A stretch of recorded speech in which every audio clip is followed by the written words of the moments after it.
আসসালামু আলাইকুম রহমতুল্লাহ। ইন্নাল হামদুলিল্লাহ ওয়াসসালাতু ওয়াসসালামু আলা রাসূলিল্লাহ ওয়া আলা আলিহি ওয়াসহাবিহি আজমাইন, আম্মা বাদ। আউযু বিল্লাহি মিনাশ শাইতানির রাজিম। বিসমিল্লাহির রহমানির রহিম। আলহামদুলিল্লাহ। আজ আমার সংক্ষিপ্ত আলোচনার বিষয়, আমাদেরকে মৃত্যুবরণ করতে হবে, আর সেই মহান রবের সামনে সকলকে একত্রিত করা হবে। আমাদের সকলকে মৃত্যুবরণ করতে হবে, আর আমাদের রবের কাছে আমাদেরকে ফিরে যেতে হবে। এই কথাটা অনেক সহজ, তাই না? কিন্তু আমরা যে আমাদের রবের কাছে ফিরে যাব, আমরা তার কাছে কি নিয়ে যাব, সেটা কি আমরা কখনো ভেবে দেখেছি? আমাদের এই জীবনের সব থেকে বড় সত্যিকে আমরা মৃত্যুবরণ করব, তাই না? আর সেই মৃত্যুকে আমরা আজ ভুলে আসি। মৃত্যুর কথা আমাদের মনেই পড়ে না। আল্লাহ রাসূল সাল্লাল্লাহু আলাইহি ওয়াসাল্লাম বলছেন, আকফির যিকরা হাজি মিল্লাতি জাকিউল মাউত। তোমরা এই দুনিয়ার মৃত্যুকে বেশি বেশি স্মরণ করো। কোথায় মৃত্যুর কথা মনে পড়ে আমাদের? ভাবি কখনো কখনো নিরলায় বসে চিন্তা করি যে আমাদের ওই গহীন কবরে থাকতে হবে? কখনো কি ভেবে দেখি? অথচ মৃত্যু এক কঠিন বাস্তবতা, যার মতন সত্য আর হয়তো খুঁজেই পাওয়া যায় না, তাই না? আল্লাহ সুবহানাহু ওয়া তাআলা বলেন, সূরা কফ 50 নম্বর সূরার 19 নম্বর আয়াত, ওয়াজাআত সাকরাতুল মাউত বিল হক যালিকা মা কুনতা মিনহু তাইদ। অবশ্যই অবশ্যই মৃত্যু যন্ত্রণা আসবেই, যে মৃত্যু থেকে তুমি পলায়ন করছো, এই মৃত্যু অবশ্যই আসবে। আল্লাহ সুবহানাহু ওয়া তাআলা আরও বলেন, সূরা জুমা 62 নম্বর সূরার 8 নম্বর আয়াত, কুল ইন্নাল মাউতাল্লাযী তাফিররুনা মিনহু ফাইন্নাহু মুলাকীকুম। যে মৃত্যু থেকে তুমি পলায়ন করছো, সেই মৃত্যু অবশ্যই তোমার সাথে সাক্ষাৎ করবেই, যদিও তুমি সুদূর গর্তেও অবস্থান করো, এই মৃত্যু তোমার সাথে সাক্ষাৎ করবেই। ফায়ুনব্বিকুম বিমা কুনতুম তা'মালুন। তারপর তোমাকে ফিরিয়ে নিয়ে যাওয়া হবে সেই দৃশ্য অদৃশ্য মহান রব্বুল আলামিন আল্লাহ সুবহানাহু ওয়া তাআলার সামনে। আর আজ আমরা এই মৃত্যুকে হেলাই খেলাই ছেড়ে দিচ্ছি। মৃত্যুর কথা আমরা ভাবার সময়ই পাচ্ছি না, তাই না? আপনি কোনো এক গধূলি বেলায় খাবার প্লেটটা নিয়ে বইছেন, হঠাৎ চলে আসতে পারে আপনার সামনে মৃত্যুর ফেরেশতা। আপনি কখনো ভেবে চিন্তা করেছেন? আপনি কখনো কি ভেবে দেখেছেন যে কি হবে আপনার মৃত্যুর পরে? কোথায় যেতে হবে আপনাকে মৃত্যুর পরে? কখনো কি চিন্তা করেন? কখনো কি এই সময়গুলো আপনি নিয়ে ভাবেন? আল্লাহ সুবহানাহু ওয়া তাআলা আরও বলেন, সূরা মুলক অধ্যায় 67 আয়াত নম্বর 2, আল্লাযী খলাকাল মাউতা ওয়াল হায়াতা লিয়াবলুয়াকুম আইয়ুকুম আহসানু আমালা। আল্লাহ সুবহানাহু ওয়া তাআলা বলেন, আমি তো জীবন ও মৃত্যু সৃষ্টি করেছি শুধুমাত্র একমাত্র পরীক্ষা করার জন্য, যে কে আমলের দিক থেকে উত্তম। মৃত্যু এমন এক বাস্তবতা, মৃত্যু কোনো সীমালঙ্ঘনকারীর সীমালঙ্ঘনকে পরোয়া করে না। আজ যে মাইকে মৃত্যুর ঘোষণা করছে, হয়তো কাল তার কথা মৃত্যুর ঘোষণা করা হতে পারে। আজ যে লাশ কাঁধে বহন করছে, হয়তো কাল তার লাশটা কাঁধে বহন করা হতে পারে। মৃত্যু এমন এক বাস্তবতা, যার সাথে কোনো দাপটশালীর দাপট খাটে না, কোনো ক্ষমতাশালীর ক্ষমতার কাছে মূল্যহীন। এই মৃত্যু এক কঠিন বাস্তবতা। আল্লাহ সুবহানাহু ওয়া তাআলা আরও বলেন, সূরা আনকাবুত 29 নম্বর সূরার 57 নম্বর আয়াত, কুল্লু নাফসিন যায়িকাতুল মাউত সুম্মা ইলাইনা তুরজাউন। প্রতিটা প্রাণী, প্রত্যেকটা জীবন মৃত্যু স্বাদ গ্রহণ করবে, তারপর তাদের রবের সামনে ফিরিয়ে নিয়ে যাওয়া হবে। প্রিয় ভাই, প্রিয় বোন, আপনারা একটু ভাবুন না, এই মৃত্যুর পরে আপনাদেরকে কোথায় নিয়ে যাওয়া হবে? আল্লাহ সুবহানাহু ওয়া তাআলা বলছেন, সূরা বনী ইসরাঈল 17 নম্বর সূরার 13 নম্বর আয়াতে, তাদের ঘাড়ে দুজন ফেরেশতা সংরক্ষণ করে দেওয়া হয়েছে। তারা যাই করে না কেন, তা সব কিছু একটা কিতাবে লেখা হয়। এই কিতাবটা কিয়ামতের দিন তারা উন্মুক্ত অবস্থায় পাবে। আল্লাহ সুবহানাহু ওয়া তাআলা 14 নম্বর আয়াতে বলছেন, ইকরা কিতাবাকা কাফা বি নাফসিকাল ইয়াউমা আলাইকা হাসিবা। পাঠ করো তোমার আমলনামা, আর আজ তুমি তোমার হিসাব নিকাশকারীর জন্য যথেষ্ট। ভাই, আপনার হিসাব আপনাকে দিতে হবে, আপনার হিসাব কেউ দেবে না ভাই। আপনি যাই করুন না কেন দুনিয়ায়, আপনাকে সেদিন ফিরিয়ে নিয়ে যাওয়া হবে সেই সত্য রবের সামনে।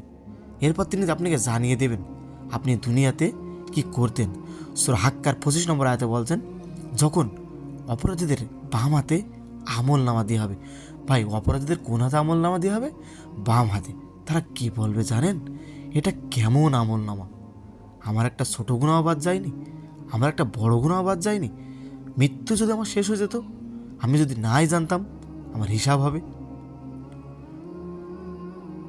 মা আগনা আন্নি মালিয়া। আপনি যে সম্পদের বড়াই করেন, আপনি সম্পদের জোরে গরিব মানুষকে মানুষই মনে করেন না। আপনার পা মাটিতে লাবে না, তাই না? আপনি এক গ্লাস পানি খাবেন, তাও ডাকেন, এই রহিম গ্লাসটা নিয়ে আয়। হে ভাই, যখন কবরে যাবেন আপনি কি বলবেন? কি বলবেন আপনি? কোথায় থাকবে আপনার দাম্ভিকতা? কোথায় থাকবে? কিচ্ছু থাকবে না ভাই, কিচ্ছু থাকবে না। মা আগনা আন্নি মালিয়া। আপনার এই সম্পদ আপনার থেকে বিনাশ হয়ে যাবে। হালাকান্নে সুলতানিয়া। আপনি ক্ষমতার বড়াই করেন, তাই না? ক্ষমতা দেখান, আপনি অনেক শক্তিশালী। আপনার এই ক্ষমতা আপনার থেকে বিনাশ হয়ে যাবে। আজ আপনি সফলতা বলতে মনে করেন সুন্দরী নারী, দামি গাড়ি, বিলাসবহুল বাড়ি, এগুলো কি মনে করেন সফলতা? অথচ প্রকৃত সফলকাম সে হয়েছে যাকে আল্লাহ সুবহানাহু ওয়া তাআলা পরিশুদ্ধ করেছে। সফলকাম সেই যাকে জাহান্নামের আগুন থেকে দূরে সরানো হয়, জান্নাতে প্রবেশ করে নেওয়া হয়, সেই সফলকাম। আল্লাহ সুবহানাহু ওয়া তাআলা বলেন সূরা ইমরান 3 নম্বর সূরার 185 নম্বর আয়াত, কুল্লু নাফসিন যায়কাতুল মাউত। প্রত্যেকটা নফস, প্রত্যেকটা জীবন মৃত্যুর স্বাদ গ্রহণ করবে। ওয়া ইন্নামা তুওয়াফাউনা উজুরাকুম ইয়াউমাল কিয়ামা। আর কিয়ামতের দিন তাদের রবের সামনে তাদেরকে দাঁড়াতে হবে, পরিপূর্ণভাবে সব কিছুর হিসাব দিতে হবে। ফামান যুহজিহা আনিন নার ওয়া উদখিলাল জান্নাতা ফাকাদ ফাজ। যাকে জাহান্নামের আগুন থেকে দূরে সরানো হবে আর জান্নাতে প্রবেশ করানো হবে, সেই সফলকাম। ওমাল হায়াতুদ দুনিয়া ইল্লা মাতাউল গুরুন। আর এই পার্থিব জীবন ধোঁকা ছাড়া কিছুই নয়। থাকবে না ভাই আপনার সম্পদ, থাকবে না আপনার অহংকার, থাকবে না আপনার কর্তৃত্ব, কিছুই থাকবে না। আপনি ধ্বংস হয়ে যাবেন, ধ্বংস হয়ে যাবে আপনার সম্পদ, ধ্বংস হয়ে যাবে আপনার ক্ষমতা। যেহেতু দুনিয়ায় আপনি যে কৃতকর্ম অনুযায়ী আমল করেছেন, যে খারাপ কাজ করেছেন, আপনি আল্লাহর দিকে ফিরে আসেননি। আল্লাহ সুবহানাহু ওয়া তাআলা বলছেন, খুযুহু ফাগুল্লুহ। তাকে ধরো, বেরিয়ে পড়িয়ে দাও। সুম্মাল জাহিমা সাল্লু। আর তাকে নিক্ষেপ করো জাহান্নামে। আপনাকে কোথায় নিক্ষেপ করা হয় ভাই? জাহান্নামে। আপনি কি জানেন জাহান্নাম কাকে বলে? আল্লাহ সুবহানাহু ওয়া তাআলা সূরা নাবা 21 নম্বর আয়াতে। সেদিন সীমালঙ্ঘনকারীদের জন্য প্রস্তুত রাখা হয়েছে জাহান্নাম। ইন্নাহু কানা। আল্লাহ সুবহানাহু ওয়া তাআলা বলছেন সূরা নাবার 21 নম্বর আয়াতে, ইন্না জাহান্নামা কানাত মিরসাদা। নিশ্চয় জাহান্নাম গোপন ফাঁদ, লিত্তাগিনা মা আবা। এটি সীমালঙ্ঘনকারীদের জন্য প্রস্তুত করে রাখা হয়েছে। ভাই, সীমালঙ্ঘনকারী কাকে বলে জানেন? আপনি আল্লাহ সুবহানাহু ওয়া তাআলার প্রতিটা আদেশ, প্রতিটা নিষেধ মেনে চলেন? চলেন না, আপনি তার উল্টো চলেন। আপনি সীমালঙ্ঘন করেন কার সাথে জানেন? সেই মহান রবের সাথে সীমালঙ্ঘন করেন। এর থেকে বড় সীমালঙ্ঘন আর কি হতে পারে? কি হতে পারে এর থেকে বড় সীমালঙ্ঘনকারী? তা আল্লাহ সুবহানাহু ওয়া তাআলা বলছেন, ইন্না জাহান্নামা কানাত মিরসাদা। নিশ্চয় জাহান্নাম গোপন ফাঁদ, লিত্তাগিনা মা আবা। এই সীমালঙ্ঘনকারীদের জন্য প্রস্তুত রাখা হয়েছে। লাবিসিনা ফিহা আহকাবা। সেখানে তারা যুগ যুগ ধরে থাকবে, যুগ যুগ ধরে থাকবে ভাই, যুগ যুগ ধরে থাকবে। সেখান থেকে আর বেরোনোর কোনো রাস্তা নেই, পলাবার কোনো পথ নেই। লা ইয়াজুকুনা ফিহা বারদাও ওয়ালা শারাবা। তাদেরকে সেখানে কোনো শীতলতা দেওয়া হবে না, কোনো শান্তি দেওয়া হবে না, না কোনো পানি দেওয়া হবে। ইল্লা হামিমা ওয়া গাসসাকা। ফুটন্ত পানি ও পুষ ছাড়া। আপনাদেরকে দেওয়া হবে কি ভাই জাহান্নামে? Pizza, burger, chowmein? নো ভাই, নো। রক্ত, পুজ, বমি, গিসলিন, চাক্কুন এগুলো আপনাকে খাইতে দেওয়া হবে। যখন জাহান্নামীরা বলবে, হে জান্নাতীরা, তোমাদের যে এঁটো করা খাবারগুলো থাকে সেগুলো অন্তত আমাদেরকে দাও। জান্নাতীরা বলবে, এগুলো আমার রব তোমাদের জন্য, জাহান্নামীদের জন্য হারাম করে দিয়েছেন। মানুষ যদি বমি করে আপনি ঘৃণায় তার পাশেই যান না, আর আপনাকে খাইতে দেওয়া হবে সেই গিসলিন, চাক্কুন, কচ্ছা, রক্ত, পুজ, বমি ভাই, এইগুলো খাইতে দেওয়া হবে আপনাকে। ভাবতে পারছেন কি হবে সেই উপায় আমাদেরকে? কি হবে সেদিন? কি হবে আমাদের? আল্লাহ সুবহানাহু ওয়া তাআলা একমাত্র আমাদেরকে সৃষ্টি করেছে। সূরা জারিয়াতে 56 নম্বর আয়াতে বলছেন, ওমা খলাকতুল জিন্নি ওয়াল ইনস ইল্লা লিয়াবুদুন। আমি মানুষকেও জিনকে সৃষ্টি করেছি শুধু আমার ইবাদত করার জন্য, শুধু আমার ইবাদত করার জন্য। আল্লাহ সুবহানাহু ওয়া তাআলা আরও বলছেন সূরা ইনফিতারের 6 নম্বর আয়াতে, ইয়া আইয়ুহাল ইনসান মা গররাকা বিরব্বিকাল কারীম। হে মানুষ, কোন কারণে তুমি তোমার রবকে ভুলে আসো? কোন কারণে ভাই? টাকা পয়সা, ধন সম্পদ, ব্যাংক ব্যালেন্স? আজকে আপনি নায়ক হতে চান, গায়ক হতে চান, অথচ আল্লাহ সুবহানাহু ওয়া তাআলা সূরা নাবার 40 নম্বর আয়াতে বলছেন, সেদিন তারা বলবেন, ইয়া লাইতানি কুনতু তুরাবা, হায় আফসোস, আমি যদি মাটি হয়ে যেতাম, আমি যদি ময়লা আবর্জনা হতাম। কি হবে ভাই এই দুনিয়ার সম্পদ? কি হবে ভাই? কিচ্ছু থাকবে না ভাই, কিচ্ছু থাকবে না। জাহান্নামীরা এই কষ্ট সহ্য করতে পারবে না, তখন বলবে, হে মালিক, হে মালিক, হে মালিক, তোমার রবকে বলো আমাদেরকে নিঃস্ব করে দিতে। মালিক ফেরেশতা বলবেন, কাল্লা, কখনো নয়, আমার রব বলেছে তোমরা এখানে চিরকাল থাকবে। কতদিন সহ্য করবেন ভাই এই আগুন? যে গরম পানি আপনাকে খাইতে দেওয়া হবে, আপনার জিভটা খসে পড়বে। জাহান্নামের আগুন আপনার গায়ে লাগলে সর্বপ্রথম আপনার কলিজাটা নষ্ট হয়ে যাবে, কলিজাটা ধ্বংস হয়ে যাবে, কলিজাটা পুড়ে যাবে। ভাবতে পারছেন কি হবে সেই দিন? সেই দিন তোর অন্তরঙ্গ বন্ধুর খবর নেবে না ভাই, তার থেকে দূরে পলাবে।